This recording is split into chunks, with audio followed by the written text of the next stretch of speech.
grandparents, I've never met them.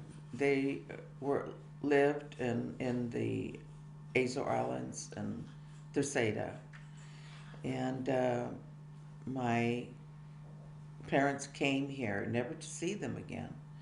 So I never met them. I know that my sister, someone gave my sister but she's 12 years older than I, a book of songs that my grandfather actually wrote, and he would sing, and he would sing at Portuguese celebrations. They had what you call a contria, and they tell funny stories through singing. And they also have sad songs they call the fav. But so I guess he was pretty good about doing that. And I don't know if he played an instrument, maybe a guitar, but I'm not sure. That's all I know. My parents each came separately. My father came to the United States about 1914, according to one of the papers that I have, and my mother came, I think, around 1919. And my mother came with my sister, with her sister, Mary, and I don't know too much about my dad.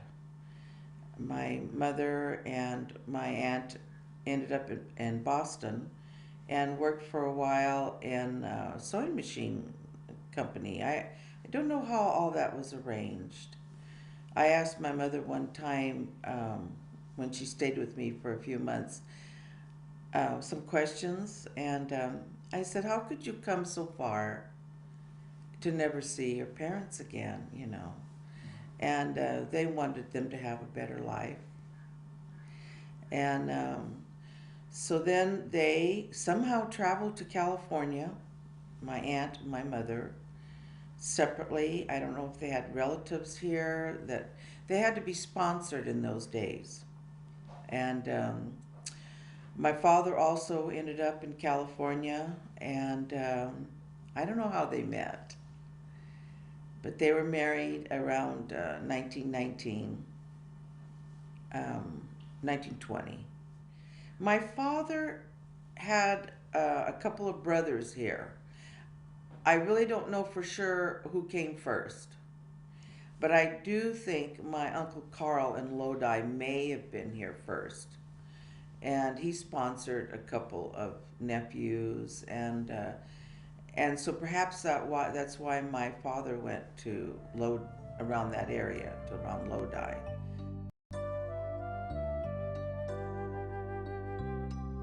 I was born on November 22nd, 1935, in Imperial, California. That's near Mexicali, down south. And I I was the youngest of six children, and I have a brother. The oldest brother was 14 years older, and then I had a sister 12 years older, and then twin brothers who were 10. And then 7 years later, they had my brother Frank, and 3 years later, I was born. And we lived somewhere around where I was born, Imperial or Heber, or I'm not sure exactly. I understand the little house that we lived in. I don't remember. I left when I was 3. We moved back to Tracy. That there were holes in the walls. The boards had spaces in them, and Frank said his did too. It was very poor little homes, little cabins, I guess. No running water, and I don't remember any of that though. You know, I know that Frank said he didn't have running water, and we were generally our parents were very good friends, and so Frank and I have known each other since I was born, and his parents were my godparents, and my parents were his godparents when we were baptized. So we have known each other for many years, and we're generally in the same situation, you know. So I was born at home. Yeah, didn't know how much I weighed or anything like that. By a My earliest memory was when we moved to Jefferson Road in Tracy. I um, I think I must have been 4 or 5 when I remember, and there's several things that I remember. The worst was that in our house, I was walking by the kitchen door. My mother had an old iron stove, iron legs. I saw her throw my bottle, a nipple with a nipple, against the stove leg, and it broke. And I remember I got so upset. And she said it was an accident, but I saw her throw it. They were terrible then. They let us have our bottles so long. And and then I have a couple of other memories in that house. My father had gotten a job milking for some people there, and that's why nearby the Pimentels, and that's why we moved there. Before that, he had a dairy when we were in Imperial, but I not positive, but I think because of the depression, perhaps he lost it. I know that he had some money. I don't know if he sold it or what. I had heard that perhaps he wanted to go back to Portugal. I think one of my brothers or my sister told me, but he started drinking very heavily after he didn't have his dairy with some friends, and he may have lost the money, but I don't know. And then evidently we moved to Patterson to live with a brother for some months, and then we moved to Tracy. Evidently, he got this job milking, and so I have just a few memories of that house in Tracy. Went to first grade in school, and then we moved to Banta. He got a job at another dairy, the Beffa Dairy in Banta, and I started there. I was in second grade, and why he lost one job. We always stayed friends with the first uh, employer that he had, Mr. Pimentel. And in fact, we were a neighbor of his brother. And but at any rate, he started working at this Beppa Dairy. And my brothers by that time were in their teens and milked with him. Always worked with them. When he had his dairy, um, my mother used to help him, and she had had my oldest brother, my sister, then the twin boys. And she told me that when she would go milk when they were babies, she put them both in a little box while she was milking cows. I understand she worked very hard and she cooked and had maybe also sponsored people that came from Portugal and would cook for them. And she was always a very hard worker. Yeah. They had to have work, and usually whoever sponsored them, as far as I know, usually gave them a job, had work for them. That I remember later, even a few years later, they were still doing that, because a neighbor had sponsored, well, several people that we knew, and they would have sometimes a little house for them to live in, and they would milk, but they paid them a lot less than the going rate at that time, and the men that would come would work for maybe months, and then they'd find out that other men milking would get more money, and they would usually quit and go work for someone else for a little better wage. So when they sponsored them, to me, it seems like they took a little advantage. But yet, they usually gave them a place to live too, and and they had the opportunity to come here. I don't know how that all happened. how the paperwork went or anything like that. But I think it was a good idea, you know. So then, anyway, when my dad had his dairy, my four older um, siblings had to help him milk.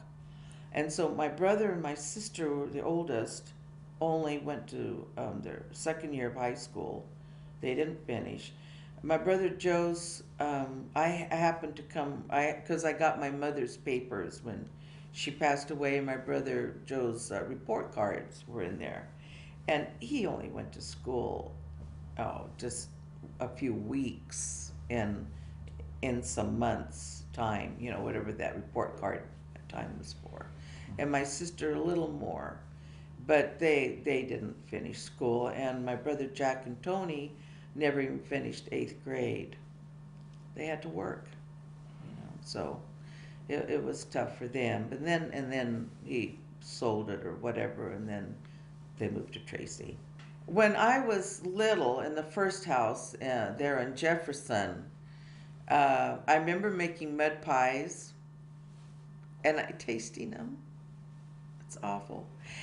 I just got an email and I thought I wish I could read that today, but if you were born in the between 19 whatever 30 and 19 whatever, all the different things we did, the old way, and I had to laugh because they talked about that, uh, I don't know what I did all day, but I was never unhappy. And my brother Frank one time had a slingshot. He probably made it himself. He was probably about 8 or 9. And he got up on that tank house. There was a walkway around it halfway up.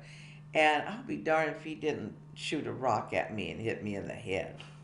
I don't think my parents didn't worry too much about stuff then. I don't remember.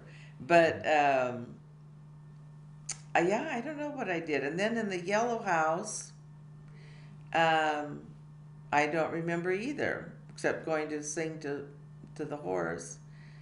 And then in the greenhouse, um, well, when I was in the yellow house, I was across a field from a friend, a good friend that went to school with me on the bus. And so we would plan to meet like in the middle of the field on a Saturday, and we'd play together. Well, the first home I remember was the house on Jefferson, but I don't remember really much about it.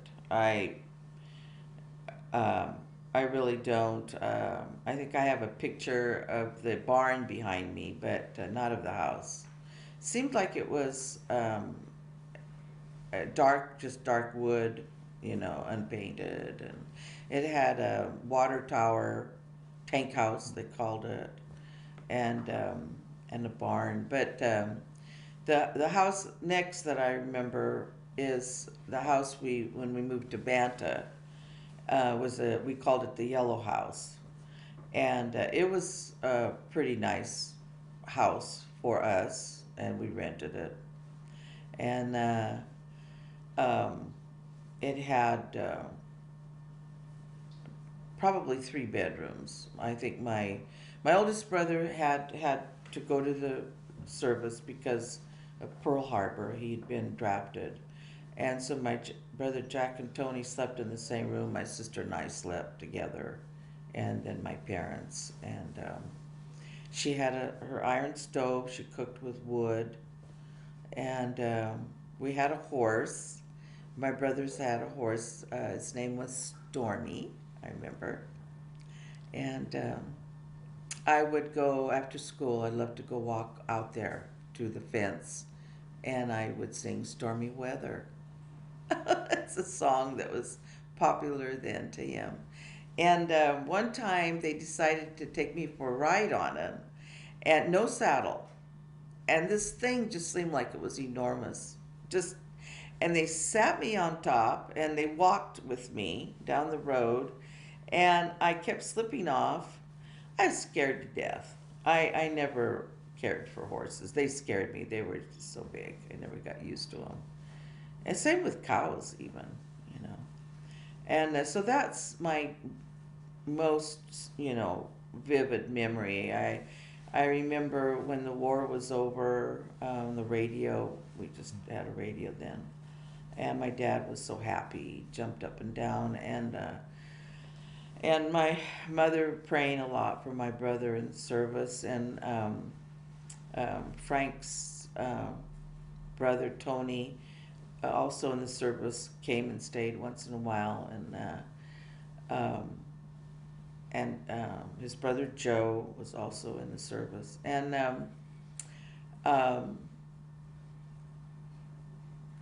it was very good times.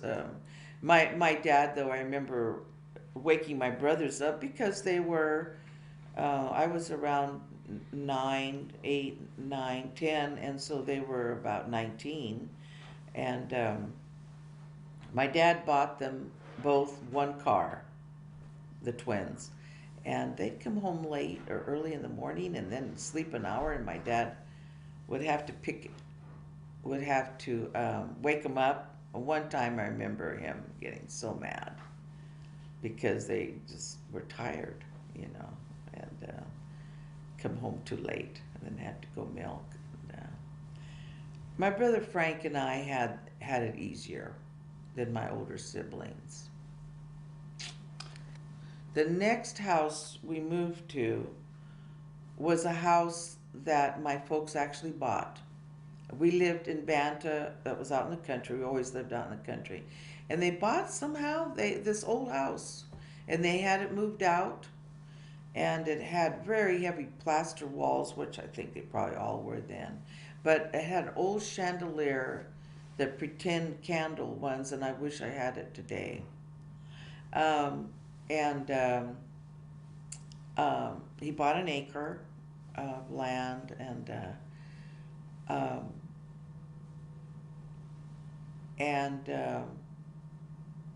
I forgot why I started talking about that, different houses. Oh, the water. And we did have a well then, and we had water in the house. The yellow house, I'm pretty sure we did. I don't remember my mother heating up water or anything like that, but I don't remember really. One other little memory I had in the yellow house when I was 7, 8, 9, was we didn't have Christmas. We didn't have a Christmas tree or anything like that. And my birthday was November. Usually I'd get a gift for my birthday, and that would be my Christmas gift also. And I remember getting my first doll.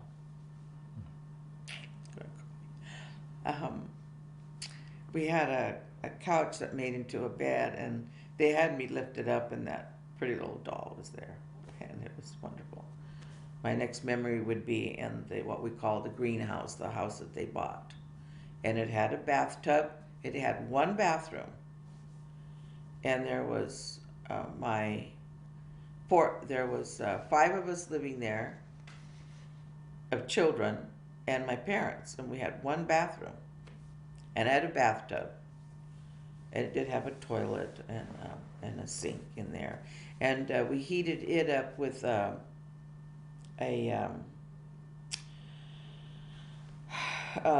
one of those tall, I forget what you call those, you would light them, a round metal heater that we would put in the bathroom.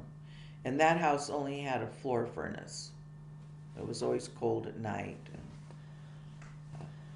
My mother made quilts out of old material, and she'd sew squares together with a sewing machine. She was a wonderful seamstress, made her own dresses and stuff too. But with pieces of material, she made these quilts, and one get worn out, she would put another surface of quilt, and wonderful heavy blankets that to this day I still enjoy being under a heavy blanket with cold air in my face. It's what I like, A wonderful thing that happened though when I was 12 and my folks had bought that house in Banta, we were close to these neighbors, the Pimentels that I mentioned before, and their daughter had married a young man named Johnny Souza. And now the Souzas were a family of 10, and I knew of them, saw them just occasionally. I don't remember going to school together, but Virginia would come and visit her brother once in a while. She was my age, she's just a year younger. And I don't know how it happened that we got a bike, because I don't think my brother had one. She may have ridden it to my house, but she taught me how to ride a bike. She is my step sister-in-law now. My husband married, my husband's mother married her father, and never thought, her second marriage after his dad died. She married Mr. Souza, Virginia's dad, and it's great. We're great friends. She's in Idaho. Don't get to see her enough, but so that was wonderful that she taught me how to ride that bike. Never felt that we lacked anything. Um, we learned to live with what we have. Everybody does, and never felt lonely, sad. I loved school. Um, I I was outgoing and talked too much, even then, and um, enjoyed going to school. That was my social time, and then there were other friends. When we moved to the greenhouse, I was too far from Isabel to go visit, but then there was her cousin lived down the road close to me, and I would go visit her cousin from time to time. And I had at one time, I don't remember receiving it, but I received also a little tiny sewing machine that you could, by hand, you could sew, and I would play with that. And don't remember. Probably helped my mother a little bit around, you know. But she had chickens, and my mother would. My mother was wonderful. It's during the war. People talk about lack of food, lack of this and that. I know Frank remembers rationing and stuff. I don't remember that. I don't remember ever being without things. Um, well, I'll talk about the chickens, but the funny thing was for butter, um, margarine. We would get a sack, like a 1 pound sack of white, I don't know what, margarine, and there was a little red looking button in there, and you would pop it inside the bag. It would break inside the bag, and you would knead it, and knead it, and then it looked like butter, you know.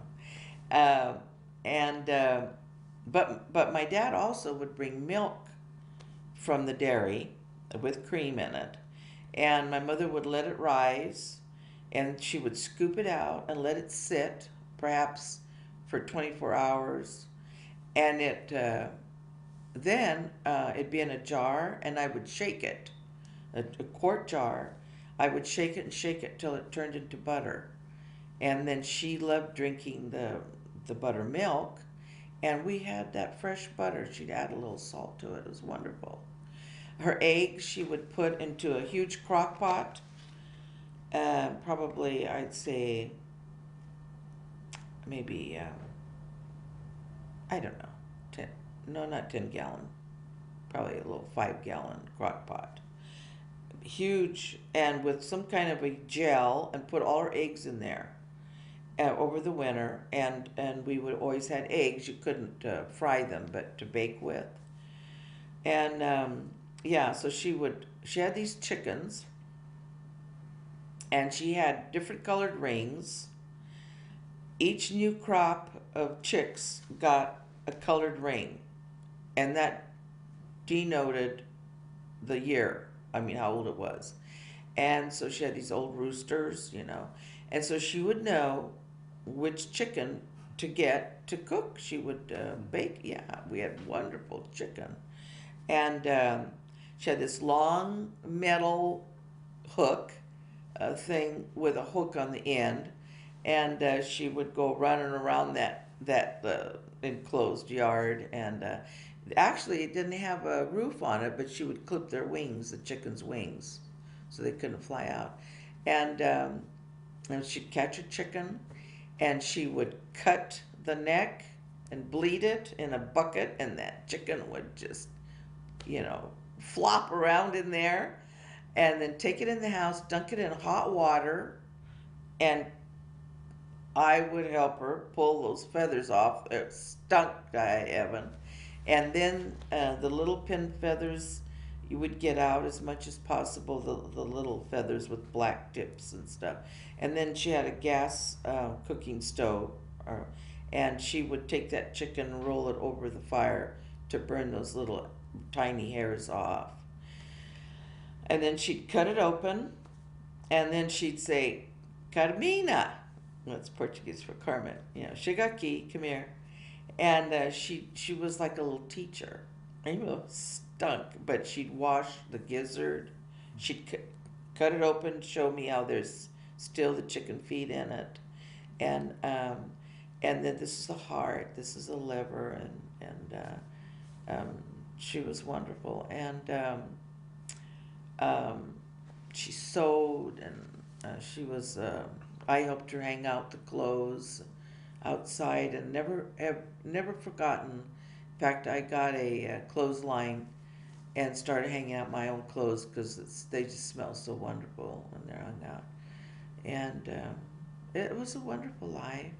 You know, she had a little garden, and she would, you know, turnips and uh, uh, not a whole lot of stuff that she would grow, but she would grow some things in there. And coive, I can't think of the American word for that, but it was also like a turnip that she would make soup out of. And anyway, it was a wonderful life. They learned to speak English. Yes. My father was totally illiterate. All he could do was write his name. My mother, he never did go to school. My mother went to third grade, had beautiful handwriting, and could read Portuguese.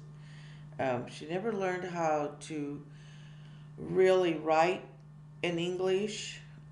She learned how to read because, and I have her naturalization paper, she decided to become a naturalized citizen. My dad would have nothing to do with it.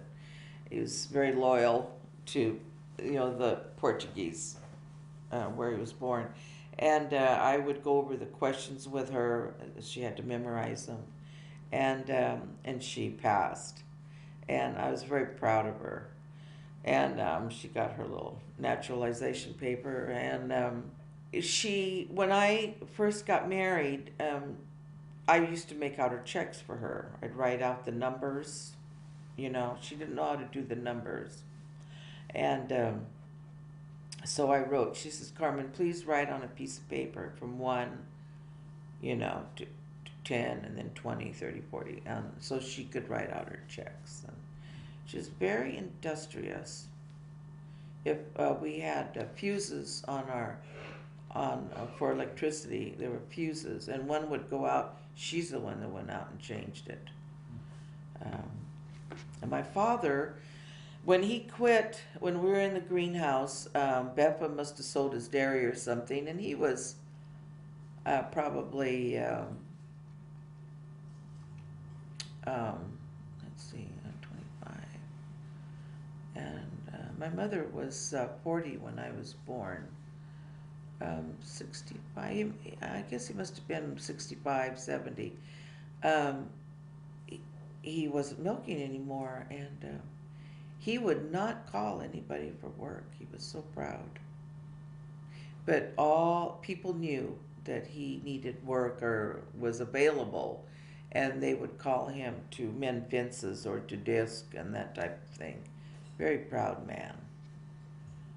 My brother Tony The house needed painting very badly. My brother Tony had bought a sprayer, and he told my dad, I didn't know anything about welfare or anything, and I'm not sure what kind of a program it was at that time, but evidently there was some kind of program that could help people who were struggling, you know.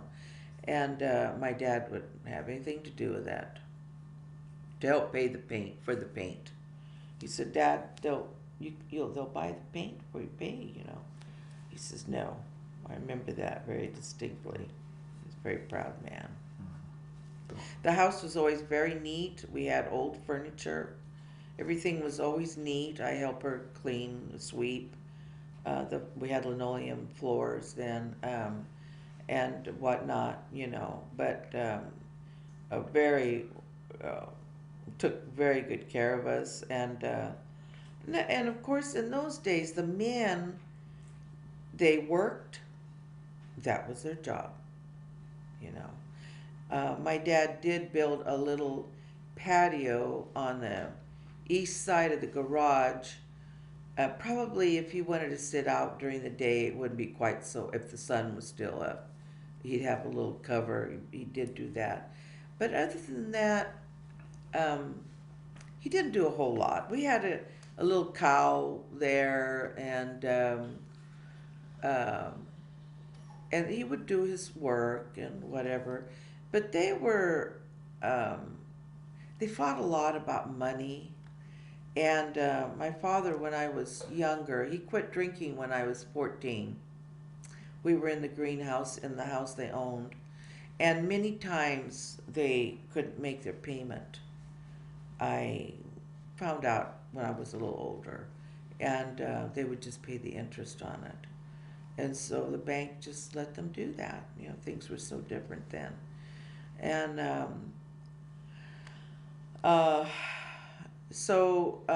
and my dad would not have liquor in the house, but he'd started drinking when we were still in Imperial Valley, and he would leave the house and go drink uptown, and which really they couldn't afford, you know.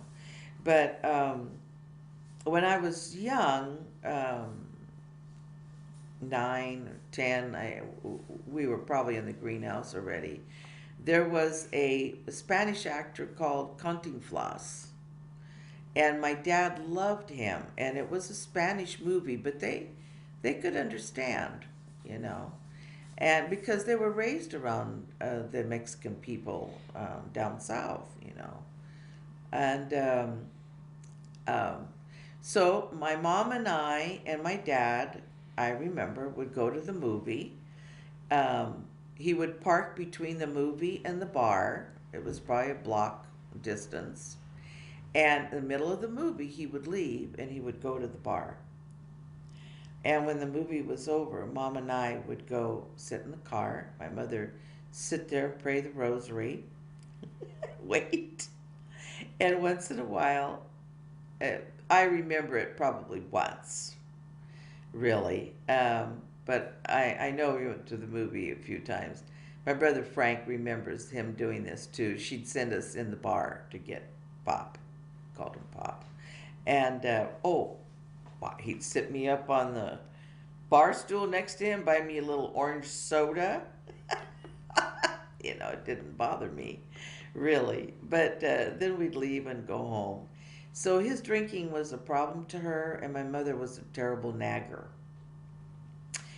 And so it goes to like what came first, the chicken or the egg, you know, what caused what.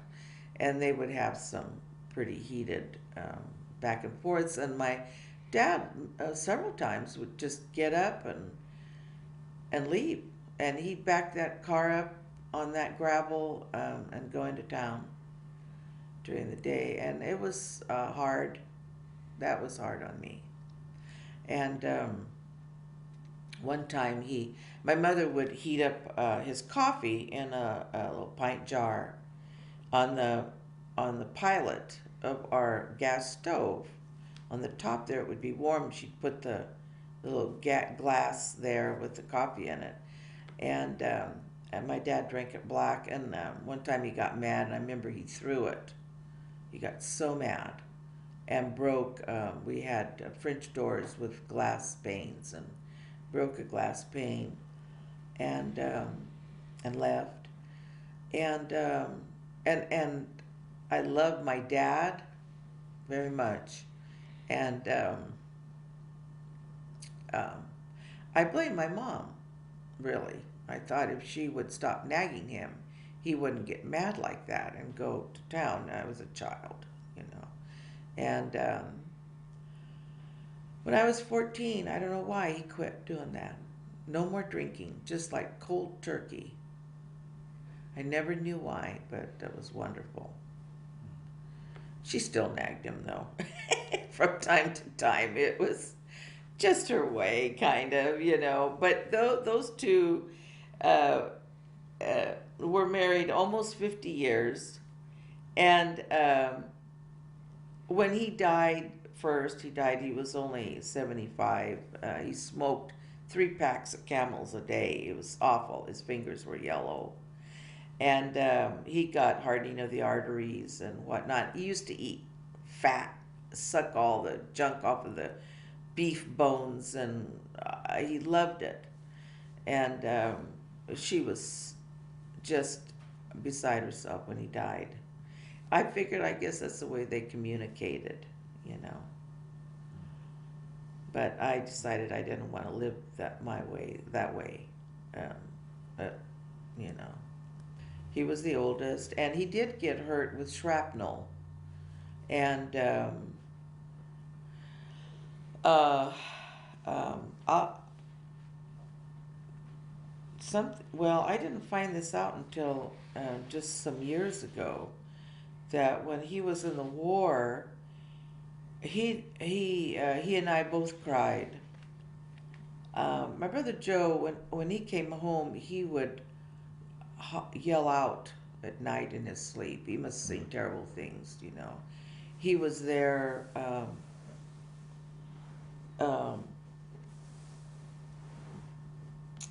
um, when they stormed the beach. They did Saving Private Ryan, that movie. I forget what they call that. Normandy. Yeah, and he was there in Normandy. Yeah, that was it. He was there. I didn't know that.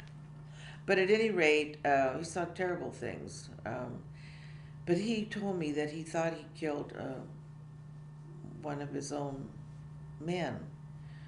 And he had shot through some bushes.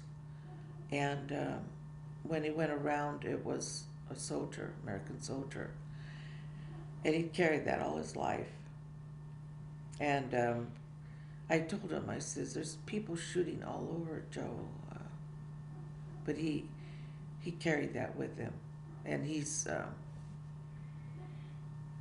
85 now. He's still doing pretty good.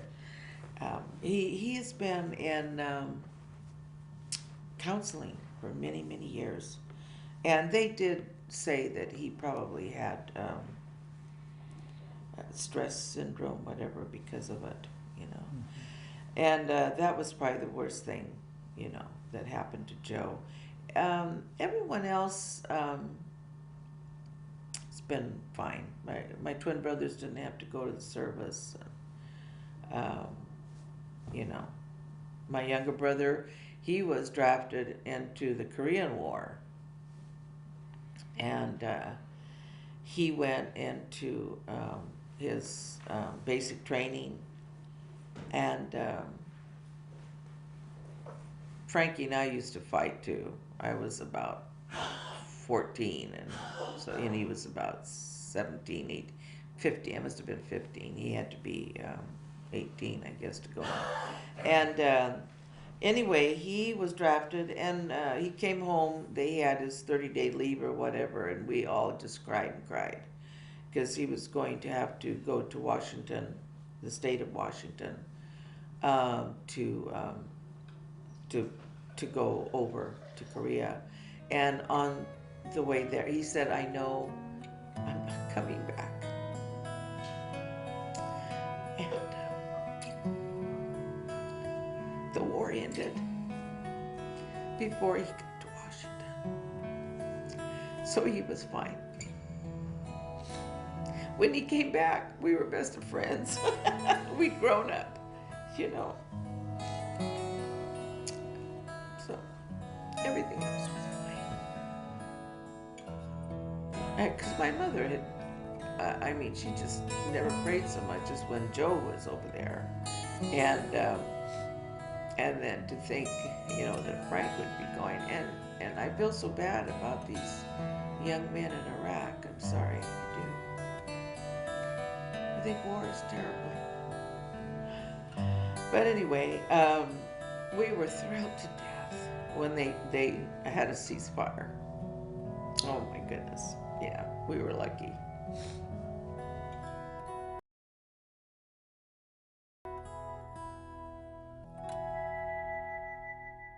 Grade school was great. The house we lived in there in Banta was only, I would guess, quarter of a mile. I walked. And um, when I got to be about 12, I couldn't wear makeup, of course, you know. I mean, my parents were strict with the girls, you know, and my sister Mary couldn't date, but she was lucky because she had my brothers, older brothers, to take her every weekend. There was dances at Roberts Island, and they would take her. Well, she met her future husband there, and so they got to spend the evening dancing, and then her husband, future husband, would bring her home. And my parents never knew, as far as I know, but then all of a sudden they're getting engaged, you know. I never heard him say, well, where did you meet him and how, you know.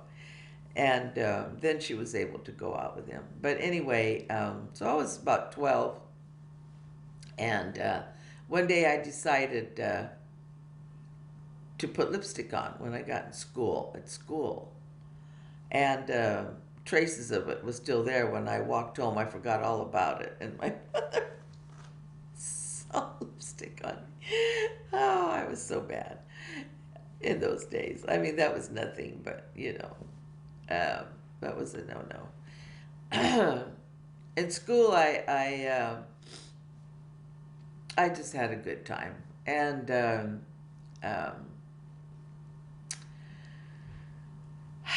when I was probably the school had 2 grades per room, so the seventh and grade and eighth grade were together, and there was this young man in there that I think it was in the seventh. We were about the same size, and but I had grown up in the country with brothers, and I wore jeans to school and rather a little bit of a tomboy, you know. And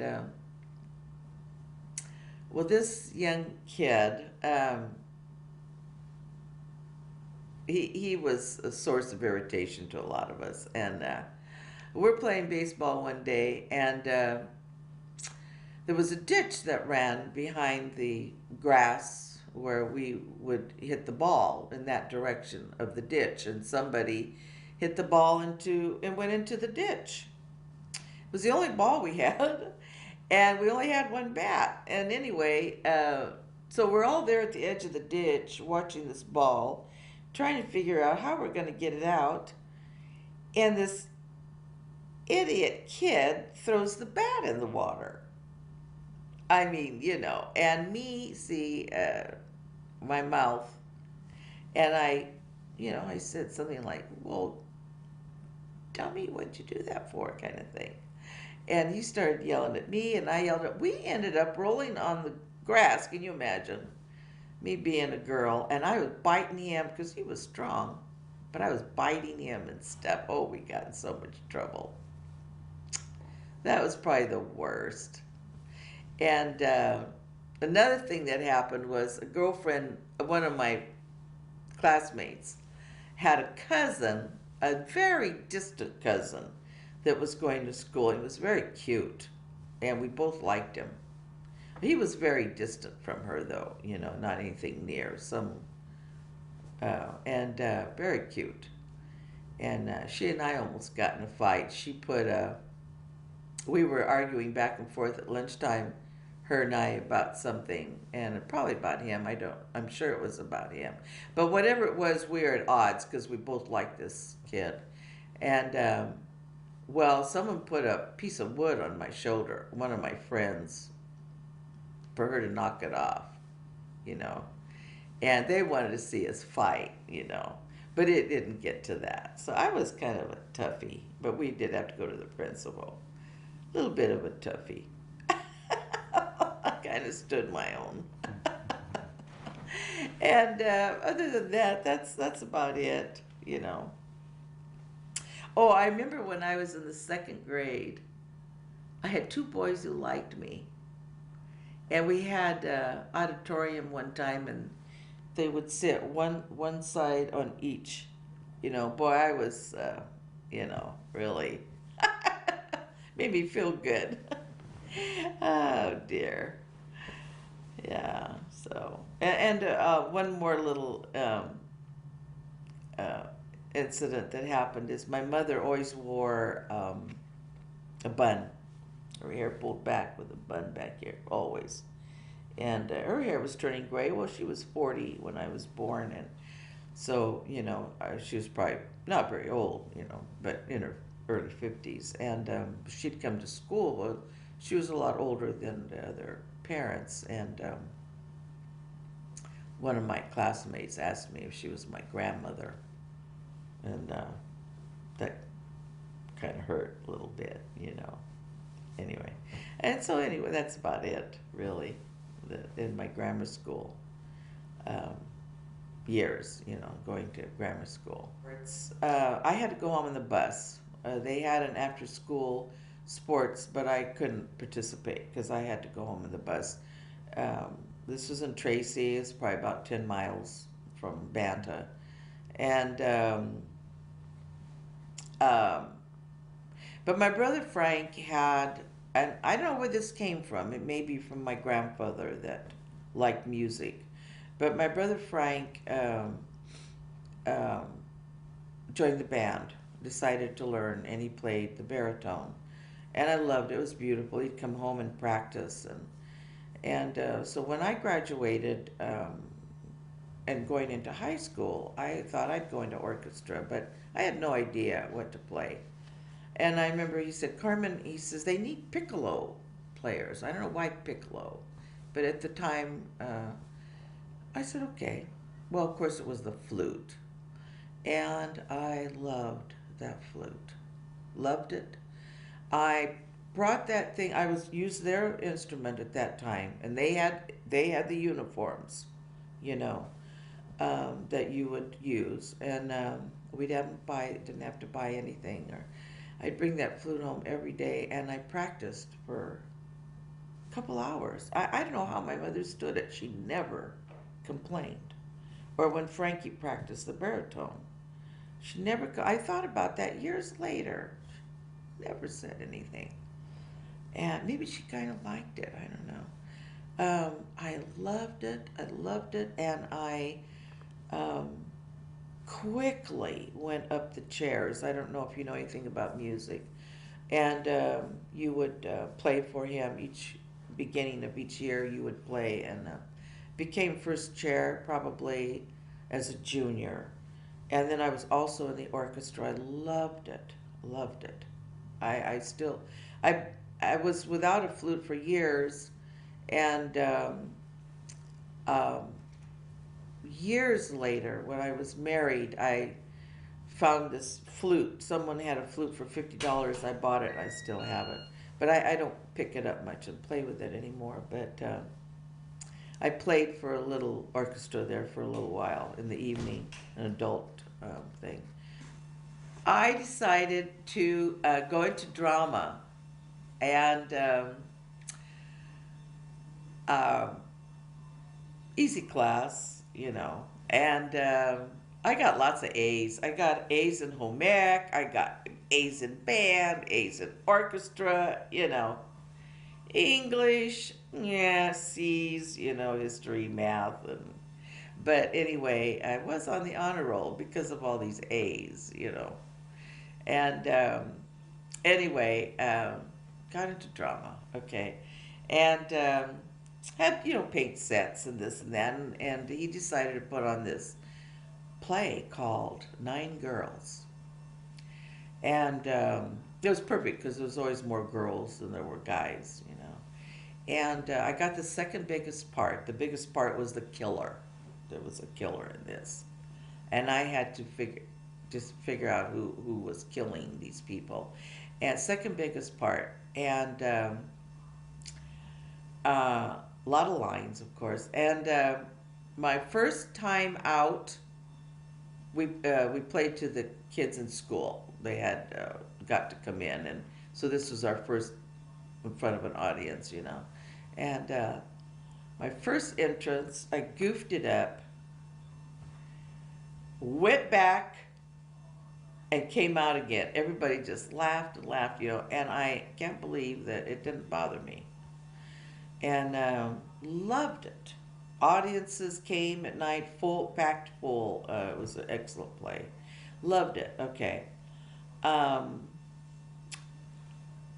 did a part of Medea. I was the nurse. It's so silly to hear my voice. It was so high then. And had to learn a part to go to Modesto to be in a play. And learned my part.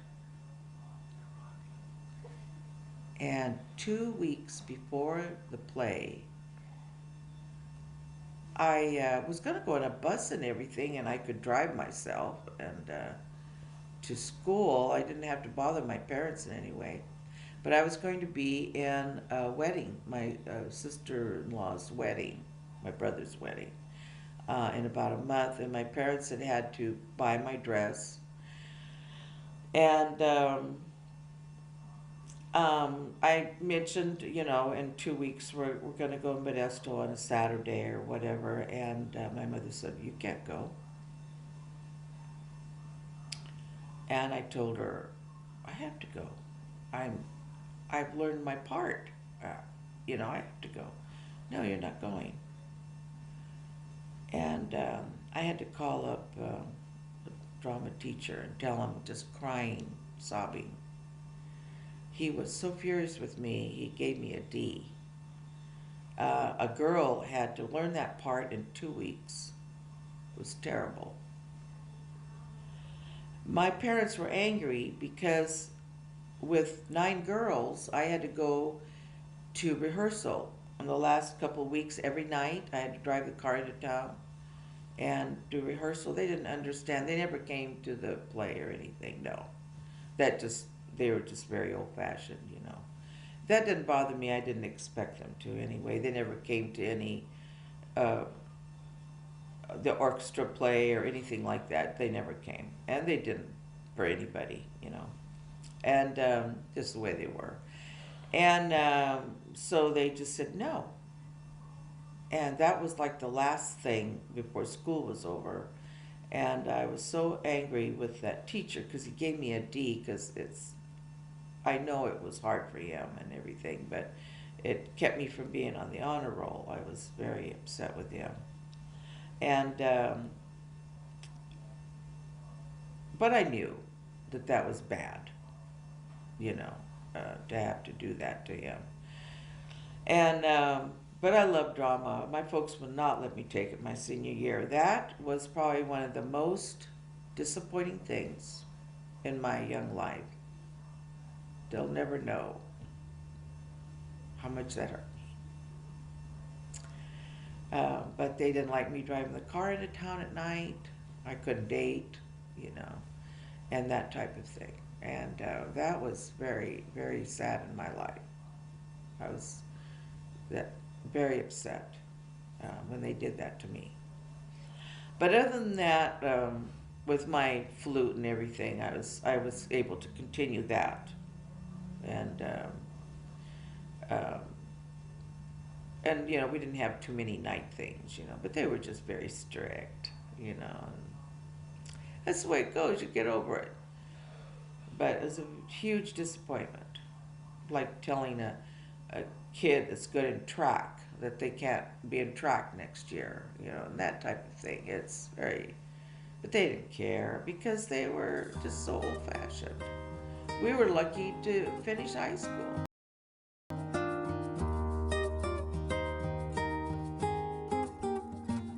My brother Frankie and I, the two youngest, were the first ones to graduate high school.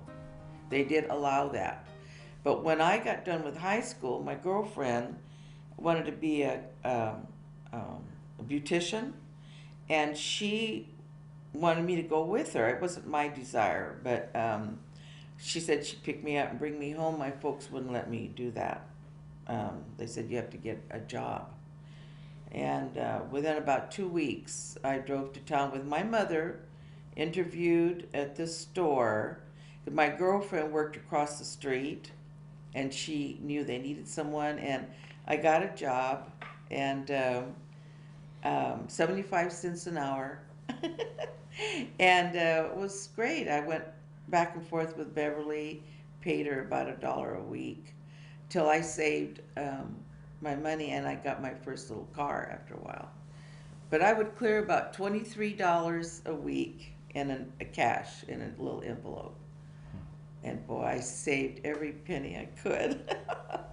My first car was a Mercury, and I think I paid around 300 and something for it. My brother Jack went with me and kicked tires and whatnot. He knew a lot about cars, and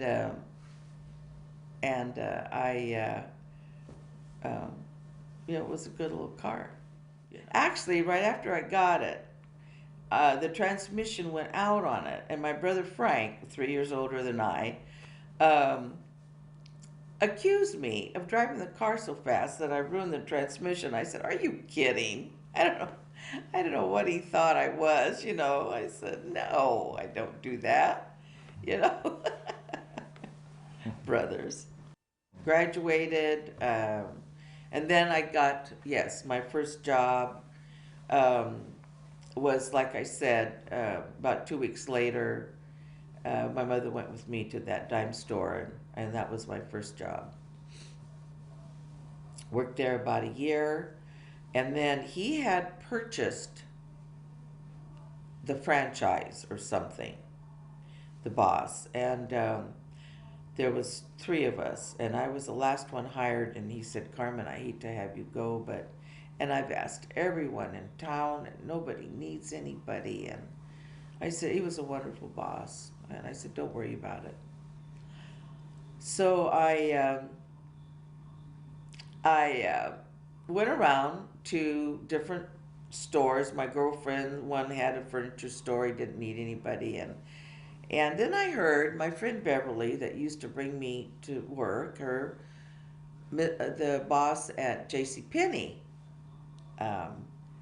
would always try to get her to go over there to go to work. Her sisters had worked there, and he knew they had good ethics and whatever, dependable. And Beverly said, "Oh, Mr. Swan is always asking me to go to work over there.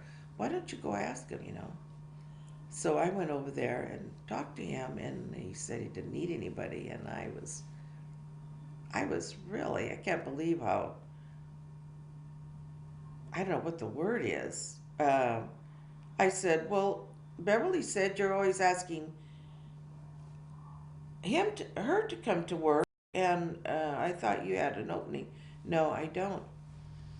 Well, Arlene, my friend Arlene, who father owned a furniture store kitty corner to that, at one time when we were all together, us gals would get together one time, I told Arlene about Mr. Swan. Well, Arlene told her dad, dad told Mr. Swan, and Mr. Swan called me and told me to come to work. That's the way it is in a little town. So then I worked at Penny's for a while. And then I got fired, and I told him off royally, because the reason he fired me was because I left my jewelry department and went to help. It was actually a school friend who was taking inventory of the clothes. We weren't busy, and everything was clean. He had put me in charge of the jewelry department, and it was just the next aisle over. And he's counting, picking up this sheet and writing down, putting it down, counting. I said, Ronnie, let me help you. You count and I'll write it down. He saw me doing that and he fired me. And uh, and that's the truth. And I told him off. No, he said he was laying me off. I said, no, you're not. You're firing me because you're handing me my check. Told him off. Felt good. And I didn't care for him anyway. Oh, dear. Then I went to work for another clothing store that had just opened up. And then from there, I applied for a job at H.J. Heinz Company in the personnel department. And he promised me a job a few months away. He said, not until May when we get busy. And I said, okay, but please don't call my boss. I don't want him to know. And they did, but my bosses never told me. And they gave me a good recommendation anyway. And so I quit in May and worked at Heinz for about 4.5 years till I was 6 months pregnant, and you could not work over 6 months when you're over 6 months pregnant in those days. You got too big, and so then I quit and had my first child. But anyway, that's my work experience up to that point.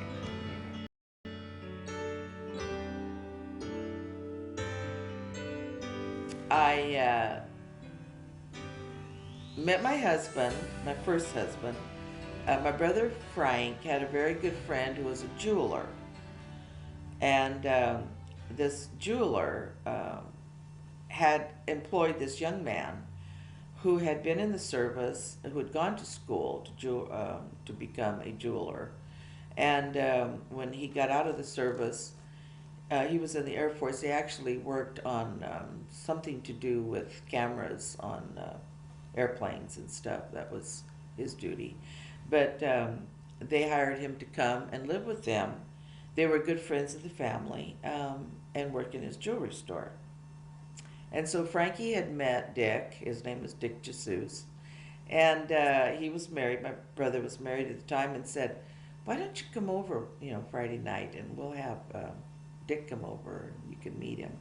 And so I did meet him, and he seemed to be a very nice young man.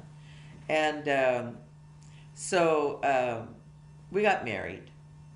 And I had, I lost two babies. They were born alive but didn't make it. I was only 6 months pregnant. And then I had a couple of miscarriages, but then we ended up having a Cindy and Bob. And we were married 10 years. And then we were divorced, and I won't get into that. And I'd always wanted 4 children. So I kept trying, And one time someone said, why do you keep getting pregnant? And I said, well, I wanted a child before I had mine, I wanted children. And so anyway, I had Cindy and Bob, and I was just thrilled to death. They were beautiful, healthy children. And so then I had heard that Frank's wife had passed away.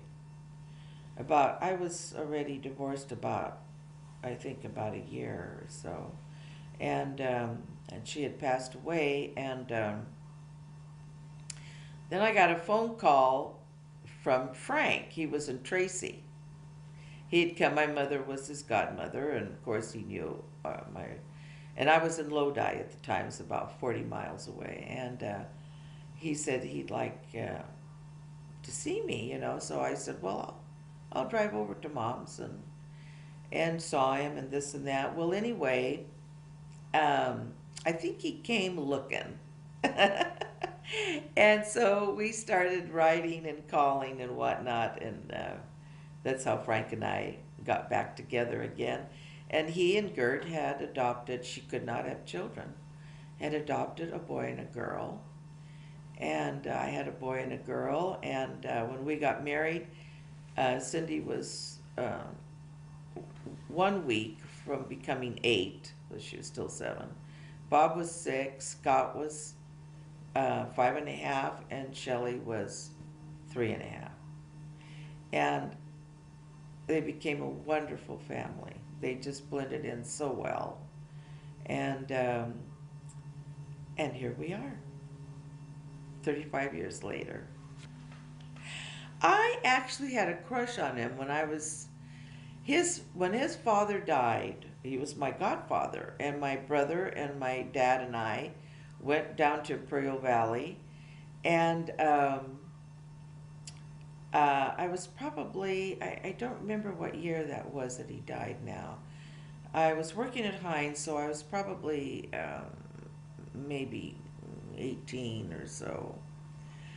Frank was 4.5 years older than I, and he rustled my hair a lot. I was like a little sister to him.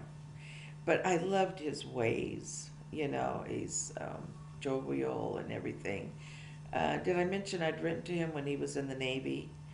And we wrote just casual letters, and saw him a couple times when he came in to Treasure Island, and his parents came to our house, and we all got together. But we were just friends. We were like brother and sister, kind of, And but when his dad died, I had got a little bit of a crush on him, you know. And but he never knew it. I never told him, and because I was young, and he was already a man, and so that was it, When we left, and then he years later, I think I was 22 or so when I got married the first time, and we just didn't. We were too close, too much like family, I guess, But I did have a little crush on him. When we left, I was sad because he was so fun, And in fact, I think his mom might have said something Portuguese one time, and he got a little upset with her. I heard. I mean, we're all together. Got a little upset with her that she intimated something, because she liked me, of course, and his dad. His dad was a wonderful man too. He's a lot like his dad. His dad would talk. He had a pipe. He always smoked a pipe. He was very heavy. He got very heavy, and had a wonderful, calm way about him too. I loved him very much.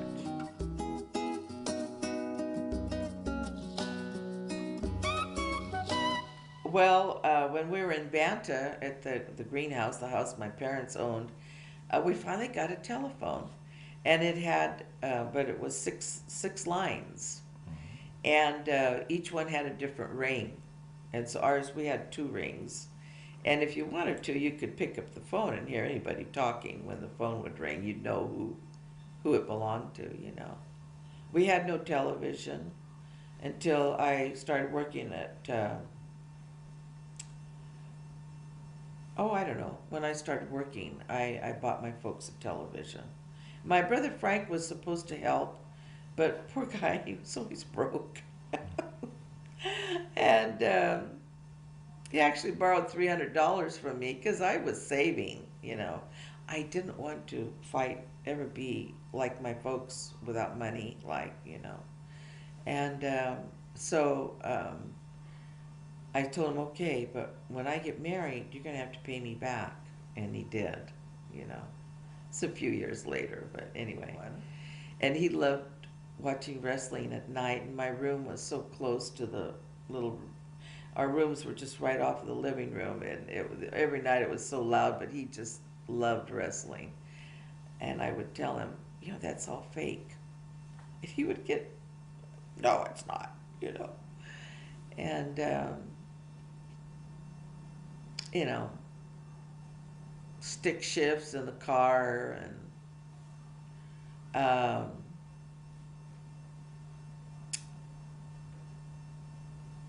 drive-in movies were great, Drive-in, we had drive-in coffee shops like Merle's, and that was the funnest thing. We would drive in, and other kids would come, and from time to time, my folks would let me take the car into town, and so they were good to let me do that, you know. And we drive down Main Street, which was not very long, with our windows down, and the boys would go by, going the opposite direction, and shoot seltzer water into our windows. It was a wonderful time. That was in the 50s, you know. I sometimes wish it was like that again. But we have such technology that we didn't have then. Um, oh gosh, um, things were just simple then. Um, my son Bob's good friend Bill Hatzman happened to be in Germany when the Berlin Wall went down. It was quite an event, and he kept some pieces of the material. It looks just like kind of rough concrete. And this red, I don't know what the red is. It probably had been painted in places. And I cherish these. I keep them in my bookcase. And I'm very pleased that he thought about giving those to us. He's been a good friend to Bob. And they've known each other and since I don't know if it was high school, grammar school. I can't remember now. Anyway, yes, the Berlin Wall. I have a couple of newspapers. The Kennedy assassination was huge. Of course, I was. Cindy was 3 months old. It was he was killed on my birthday, November 22nd, 1965, and I'll never forget that day. Many people are the same, and I think the paper has review, and it shows Oswald, the picture of Oswald being shot. That was just huge, huge, such a tragedy. And but you know, we've seen so many wars. The Vietnam War was terrible, terrible, terrible. It was young men that came back and people spitting on them and whatnot. That was just awful. I never did understand all that. And what they had to go through with those snipers and all that. That was a terrible war, too. All war is bad, but that was a sneaky war. And um, AIDS, the development of AIDS has been just devastating. Of course, there's been good advances in medicine too, but terrific advances. So, Pearl Harbor was bad. I don't remember a lot about it because I was still pretty young, but of course, it was been talked about a lot. And then the good things too. You know, I also kept a paper where they talk about the first rocket that they were hoping would land on the moon. I think that was in 58 or something, 1958 or so. And of course, the man walking on the moon, and so we an advance in airplanes and automobiles and when I was in high school, I think I knew every car on the road. And I checked this out with Frank. I think every manufacturer made one automobile. So you knew a Buick, you knew a Chevy, you knew a Ford, you know, you knew a Dodge or a Chrysler. And to this day, when I see a 57 Chevy, I know it. And then, of course, now there's all these different models and stuff. But um, and they were lowered and all that. It was neat. It was a neat time to grow up. So we've seen a lot in our lives. The thing that bothers me the most right now is really bothers me is the bad language that people are using just so freely now in the open. And I will go up to them and tell them to watch the language, young kids. So far, I haven't gotten in trouble. Usually, there's people around, especially if they're doing it in front of young children, their babies, or something. Um, I'm not afraid to do that. And movies, I mean, there's hardly any movies I want to see. I will not go to an R-rated movie. And mostly, the language is just unacceptable to me. Even if it's just violence, it's a lot, you know. And um, the immorality, I call it, um, people who live together instead of getting married. I put up with it. In our own family, we have that, and I'm not going to lose my uh, a child because of it. That's their life. I do not have to answer for their life, but in my heart, and they know it, I would like them to get married, you know. And um, I think it just manifests itself into something different. Instead of having a man and a woman, having a child, uh, and being a family, a whole unit, I think that is severely missing. Um, you know, I know it still exists, and there's wonderful people now, good Christian people, and people of all faiths. Um, it's wonderful, and we need more. We need so much more. Uh, I think Christians are a minority, unfortunately, in this country, or else Roe versus Wade would never have been put into a law, and we're still praying that that will change. The embryonic stem cell research is really not right, but those people don't, they think differently, you know, and um, but um,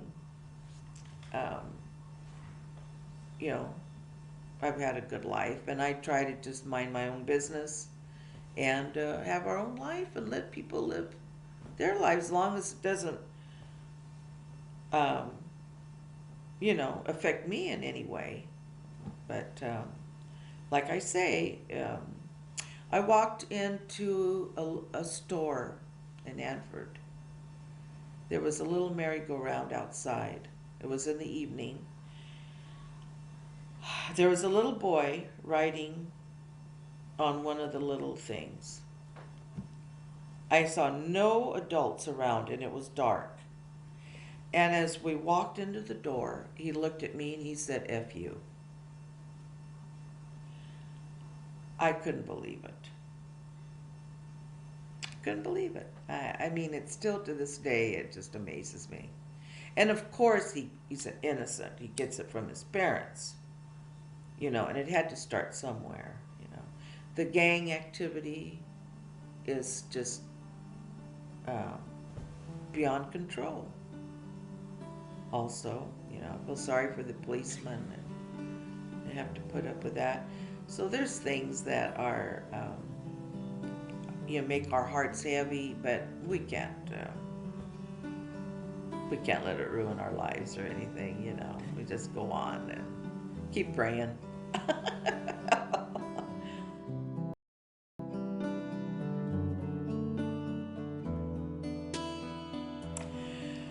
I think the most important thing is, first of all, I see too many young people that are not in school and not working.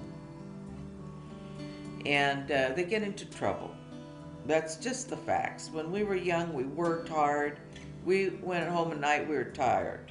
You know, and not that there weren't young people getting in trouble in those days, but generally speaking, I know there's not jobs for everybody. I know that too, you know. But I think there's so many opportunities that they should be going to school, go on to college. Nowadays, you can't make a decent wage. There are a lot of jobs out there, though, that are paying pretty well. People who We didn't go to college in our days, and we worked. So I'm not going to put anybody down doesn't go to college. The main thing is either work or go to school. And do your best at whatever you do. Do your best. Be there. Be dependable. Be there every day. Be honest, you know, so that your employers know they can trust you. And they will notice if you try to keep busy doing something and not be a slacker. They will notice you. And I have had advancements in jobs because I know because I was a good worker, and I'm proud of that. I'm very proud of my work ethic, and I'd like to see everybody be proud of what they do and feel good about themselves. I feel a lot of young people are lost. There's so many in foster care. Of course, the drugs. I forgot to mention all the drugs have been devastating to our young people. And it goes, I saw in the movies one time, or not in the movies, on television, great grandparents. They were not terribly healthy, taking care of their great grandchildren, because not only was the grandmother on drugs, so was the mother of these children. And how sad is that? But wonderful that they would take care of them, of these children, instead of them going into a foster care. But it's drugs. Drugs have been I think, a big downfall in our society, the addiction to it. And I don't really understand it myself, but I've never been, I got drunk once in my life, so drunk, and I swore I'd never do it again, and I never did. And that was a good lesson for me. I was underage, actually, and someone fed me some screwdriver full of vodka, and drank it down really good, and that was it for me. Too bad it can't be that way with everyone, you know. But some love it, and they want more, and I understand that too. I mean, I know that it happens, and so that's about it, you know. I don't have any other answers.